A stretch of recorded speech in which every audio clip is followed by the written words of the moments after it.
Hi, and welcome to Pay Down Debt Solutions, or welcome back to Pay Down Debt Solutions. You're here because you're looking for solutions for your banking problem, and that banking problem is most likely debt. So, if you're in debt and you're looking for solutions on how to get yourself unchained, then this is the channel for you.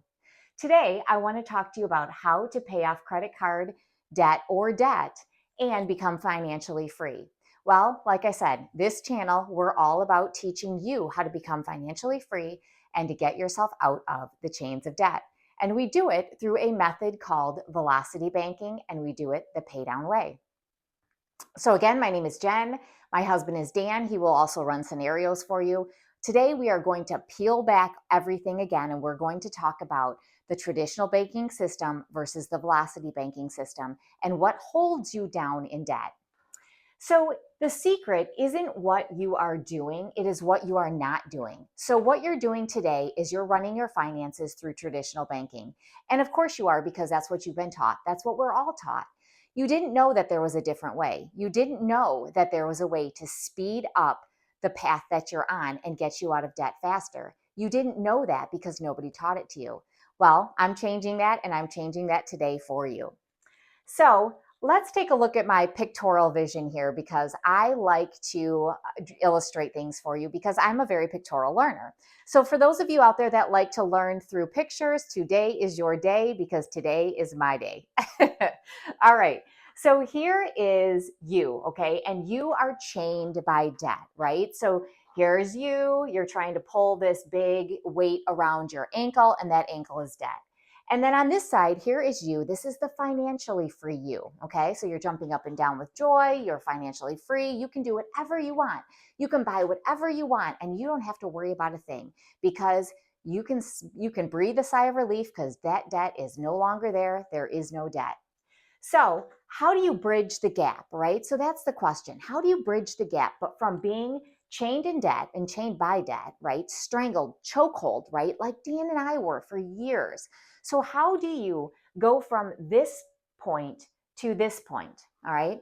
Well, there's a couple different ways you can do that. There are debt freeing solutions, and let's go over those. So here we have the traditional banking system staying the course, right? So that might be what you're doing right now is you're staying the course. You're in the traditional banking system. Your money is coming into your checking account. You are paying your bills. You're paying your debts. You're doing that month after month after month after month. And you're staying in the system and you're paying it down eventually, right? You're paying it down eventually. So you could do that. You could stay the course. You could do that, right? That is an option. Or two, you could work more. You could find more hours in your day and you can work longer hours, or you can go get a second job. So that might be a solution for you. It's a tiring solution, but I suppose it's a solution, right? That is one that you could choose. All right. Now, you could choose a debt consolidation loan. So many of you out there realize that you got a problem, right? Your problem is you have too many payments, you're choking because you just don't, you have no money at the end of the day, right? You have no cash flow. And so you might find that you can get a debt consolidation loan. And so you're going to lump it all together and you do that, and you're going to help free up some cash flow for you because we know that cash flow is king. Now, D here, you could get a debt consolidation line, okay? Not a loan, but a line. And so some of you are wondering, okay, Jen, so what's the difference between a debt consolidation loan and a debt consolidation line? And that is something that this channel is all about. And that is what I will be showing you in just a few minutes. But let's take a look at our mountain, right? Because debt's like this mountain, this insurmountable task, this insurmountable mountain that you have to climb over, right? You get to the top, you feel really stressed and really in a lot of struggle, right? And then eventually you start that downward descend and you become more and more financially free, right? Okay. So if this is the mountain that you have to climb, all right, and we plot these on our mountain graph, we'll call it. All right. So if this is time and time is increasing, right? Time is moving forward. And this is your financial stress. Okay. So you start somewhere off without so much debt, right? And then it grows to a crescendo, right? It grows to a crescendo. And then we come down the other side as we continue to pay our bills. So if we're in the traditional banking system, right? We start off and we climb this mountain, and it's a pretty big mountain because traditional banking system doesn't get you out of debt any faster. It continues on the way you've always gone on, and you continue to do what you're doing currently. So you could do that, right? Or what if we work more? So if we work more, we might save a little bit of time, right? We're still going to be paying out money, right? We're still going to be paying out money, and we're going to get a little extra income. So that'll help. So it'll decrease the peak of our mountain, right? It should. If we're working more, it should. Sometimes it doesn't always, because you might be taking on more debts, or you have more responsibilities that you end up, or you're paying more in babysitting, right? Or daycare because you're working more hours. So that might not be a trade-off that's making a whole lot of sense at the end of the day. Okay, so you could work more, right? Now, you could then go and get yourself a debt consolidation loan. Totally viable option. You could do that. And if you did that, you would bring down your payment some, right? You would bring down the amount of money that you're paying out, and you would get back some of that cash flow. You'd release some cash flow. Okay, so you could do that. And that would help, right? Because you're going to then cut some time, all right? And you're going to cut the financial stress because you're going to be alleviating some of that pressure. So that does work.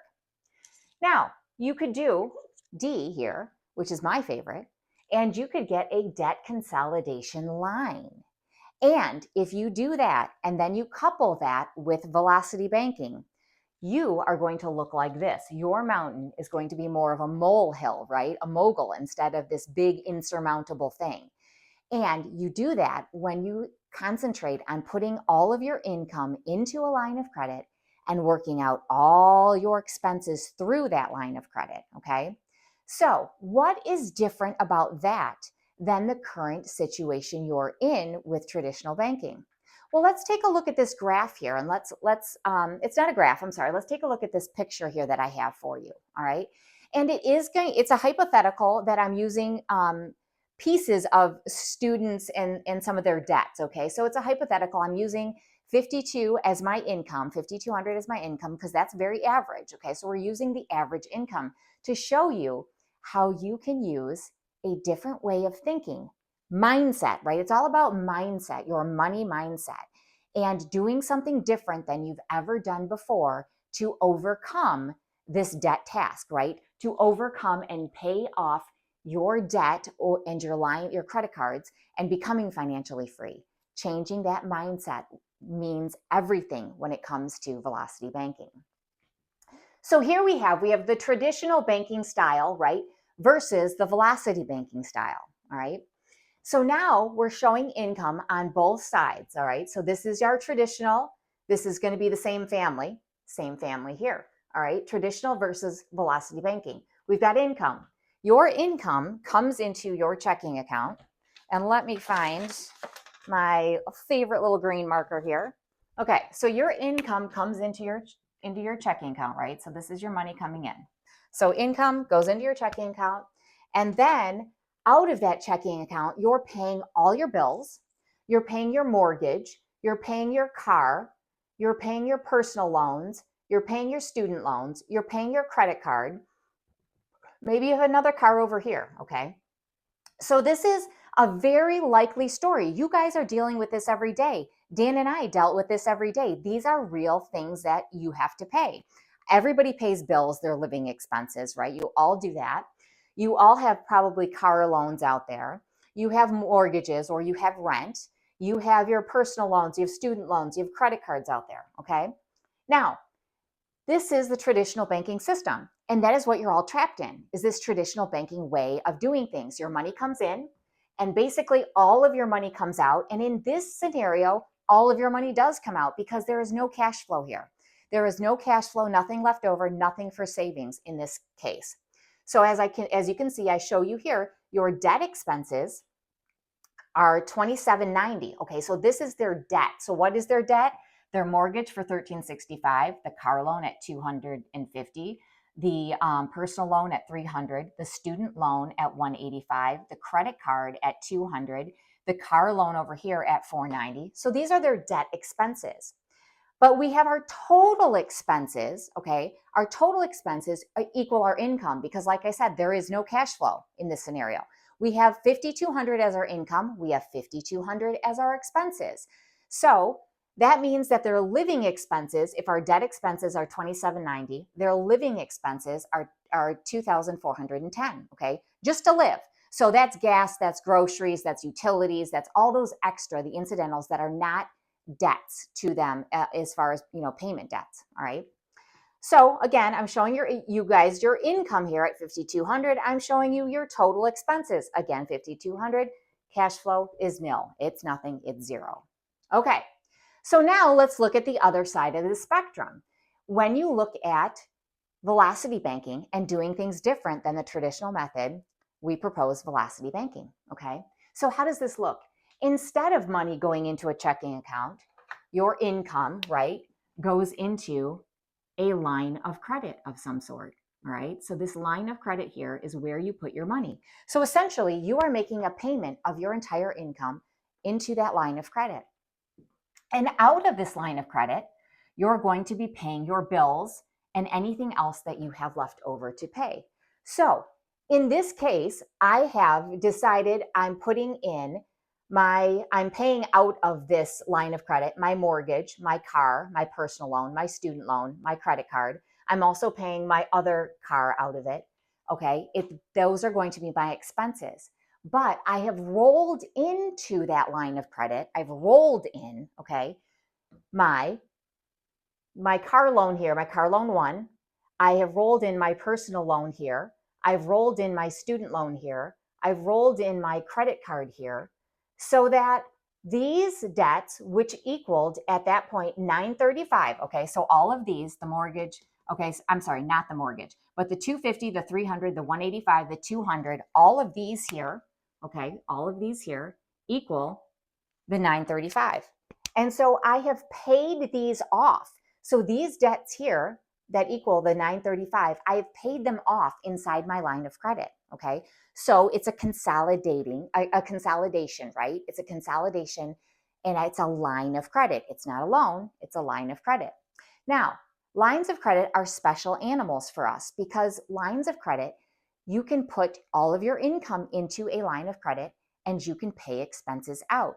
This is not something you can do with a loan, okay? Because when you put money into a loan, it's gone. You have no means and no way to get money out of that loan to pay for your expenses, okay? So loans do not serve our purpose in velocity banking, but lines of credit do. And lines of credit are also figured on an average daily balance, which will also come into play here. So now, as you can see, I have all of these debts here that equal the 935 inside of my line of credit. So I have given myself cash flow, haven't I? I've just made myself $935 a month richer by using this line of credit to put my debts in. So that 935 becomes cash flow to me.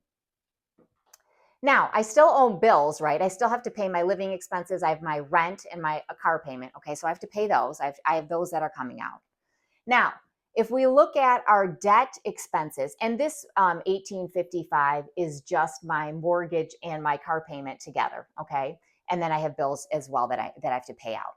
Now, my debt expenses in this case, okay, just my debt expenses now are a little bit different, okay? So I've got my bills and I have the 1855 because I still owe my mortgage and I still owe that car payment, right? That they weren't rolled in, but I'm paying expenses out. But I also have bills/living expenses too. So now things are a little bit different for me. My living expenses are 2410, okay? My debt expenses that I have left over are my mortgage and my car payment that I left out, okay? So my total expenses are $4,265. That is different now than the $5,200 that I owed over here for my total expenses because this 935 has come back to me. Okay, so I don't owe that anymore. So with velocity banking, we run things differently and we get cash flow back when we do some consolidation. And that cash flow then in turn goes back in to work down our debt. So let me show you exactly what I mean by that. I'm going to erase this board and I'm going to run a velocity banking strategy for you and show you the difference, okay? Show you what things would look like. But first, let me go and explain these loans and lines a little bit in further detail. We're going to explain to you what exactly this is costing you, because the problem we find with many of our students that come to us for coaching, okay, and many of you out there, I bet you have no idea what your interest debt is. I bet you have no idea that when that loan terms out or that credit card is supposedly projected to be paid off, what you will have paid in interest. And that becomes a problem, okay? So if we look at our car payment here at $490, we look at our mortgage, it's $1,365. Again, you know your income is $5,200. We know our total expenses are $5,200, leaving us with zero cash flow. So my car payment that I'm putting inside of this line, okay, of credit is $4,150. Okay, so that's what I have to pay on it, $4,150. The payment is $250 a month. It's at a 7% interest. It will take 5 years to pay that off. And it is $780 by the time I term it out. Okay. I have a personal loan here. The personal loan is $14,225. It is at a $300 payback, okay, or a payment. It is at a 9.75% for that personal loan, and it is at a 5-year, it would take me 5 years to term that out, and I would spend $3,804 to do so. Now, I'm assuming we're just starting these debts here, okay? So I didn't project them out and place them where they were in the line of credit. We're just saying if we started today, this is what we would owe. Student loan here is $21,185 is the payment amount on that. It's at a 6.7%. It would take 15 years to pay that off, okay? 15 years. I would be paying in interest debt $12,344 to do it, okay? So at term, it's $12,344. Now, if I have a Discover credit card, and let's say it's at $8,005, the balance on it, my payment, I'm paying $200 a month for that. My interest rate is 27%. It would take me at 27% at a payment of $200 to pay back $8,005 borrowed.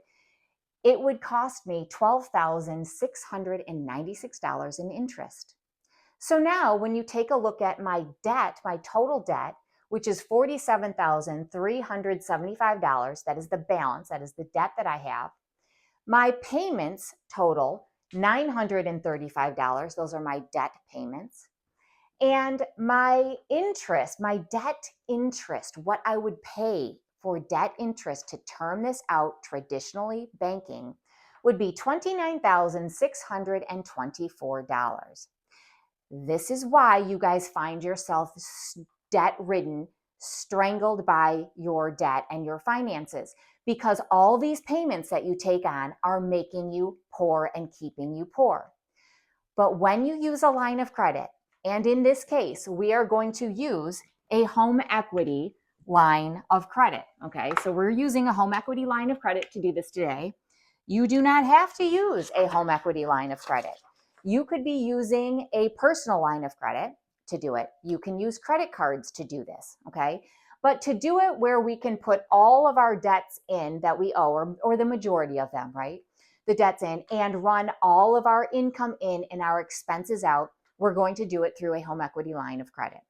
All right. So in this case, and this is part of a student scenario where they have a home equity line of credit at a 10.75% rate, and their limit is $53,000. So what does this look like when I take $47,000 of debt, okay, so $47,375 to be exact, and I put it into a home equity line of credit, and I run all of my income in, and I pay all of my expenses out of it. What does that look like?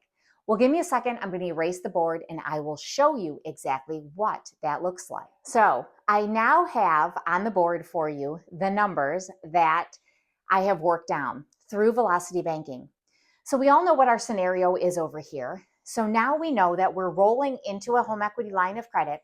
You guys, your equity is sitting there. It is doing you no good if it just sits there. You may as well use it, right? You may as well use it to help you get out of debt. And this is going to be why you're going to see this. So we have a HELOC. We're starting with a home equity line of credit for 10.75%. 53,000 is our limit. I have a balance of $47,375 that I'm going to be working with, which is rolling in all of these here. So when I do that, I'm able to take my income of $5,200 and drop my balance immediately to $42,175. So what does that do for me? That means that the interest that I'm going to be spending on the $47,000 immediately drops down to interest that I would be spending at $42,000, saving myself that $5,200 of interest for that month. Okay. So when I do that, I drop my balance to $42,175, but my expenses have to come out, don't they? So now my expenses are coming back into the line of credit because I'm paying my expenses out of the line of credit, right? So that's $42,265. So $4,265 are my expenses for the month. And then my interest is $382. That's at that 10.75% interest rate. Now, my expenses here, remember, were my 52 minus the 935. So that's where I'm getting the 4265 from. That is my new expenses once I've rolled those debts in. Now my interest, how do you calculate your interest then? Well, what you're going to do is you're going to take your high balance, you're going to add it to your low balance. You are going to get an average. You divide that by 2. Again, your average. You then multiply it by your 10.75, so 0.1075. You're going to get a year's worth of interest with that. You then divide that by 12 because we only need 1 month of interest, just 1 month, because we know that as we continue on with our velocity banking strategy, we're going to drop our interest, aren't we? And you can see that that's exactly what's happening here. So I start with $47,375. I put my income in. I drop it to $42,175. My expenses come out. My interest comes out. Drops me to $46,822. My income comes back in the next month. Drops me to $41,622. My expenses still have to come out. My interest still has to come out, dropping me to $46,264. Now, we have to perform our checks though. We have to make sure we're running in the right direction, because if our scenario is not working, right? If our strategy, I should say, is not working, our costs are going to go up and we're going to be going in the wrong direction. But as you can see, the $42,175 is lower than the $47,375. The $46,822 is lower than the $42,175. The $41,622, when I put my income in, right, works back up to $46,264, which is lower than the $46,822. My strategy is working, and this will work for this couple, right? Because we know they had zero cash flow to begin with, zero. They gave themselves cash flow by consolidating into a line of credit.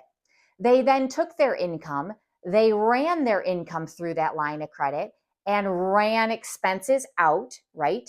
Which means the cash flow that they had freed up over here is now going back into the line to work it down, okay? That's the beauty of the system. So now, what happens? What happens at the end? What does our scenario look like, okay? Well, it takes them 59 months to complete this. Now you have to remember, they had zero cash flow. It's taken them 59 months, so under 5 years. Look over here.